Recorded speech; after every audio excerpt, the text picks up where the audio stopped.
શાસ્ત્ર એમ કહે છે ગૃહે લિંગમ દ્વયમ નાર્ય, ઘરની અંદર સૌપ્રથમ બે શિવલિંગ હોવા ન જોઈએ.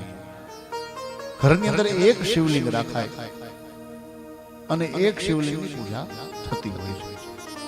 ગૃહે લિંગમ દ્વયમ નાર્ય ગણેશમ ત્રીન સ્થાપયેત. આપણી જે આચાર સંહિતા છે એ આપણી જે આચાર સંહિતા એવું કહે છે કે ઘરની અંદર એક શિવલિંગની પૂજા કરવી જોઈએ. અને એ શિવલિંગ કેવું હોવું જોઈએ તો કહે છે કે લિંગ પણ અલગ થતું હોય, થાળું પણ અલગ રહેતું હોય, અને ઉપર રહેલા ભગવાન ભુજંગ ભગવાન નારાયણ શેષ નારાયણ એ પણ અલગ થવા જોઈએ. આપણે અત્યારે આર્ટિફિશિયલ લાવી અને પછી એની પૂજા કરીએ તો એનો કોઈ મતલબ નથી. અને સર્વશ્રેષ્ઠમાં શ્રેષ્ઠ જો પાષાણનું શિવલિંગ લાવીએ તો એ પાષાણના શિવલિંગમાં શ્રેષ્ઠમાં શ્રેષ્ઠ નર્મદાના પથ્થરનું જે શિવલિંગ છે, નર્મદેશ્વર શિવલિંગ, એ શ્રેષ્ઠમાં શ્રેષ્ઠ બતાવવામાં આવ્યું છે.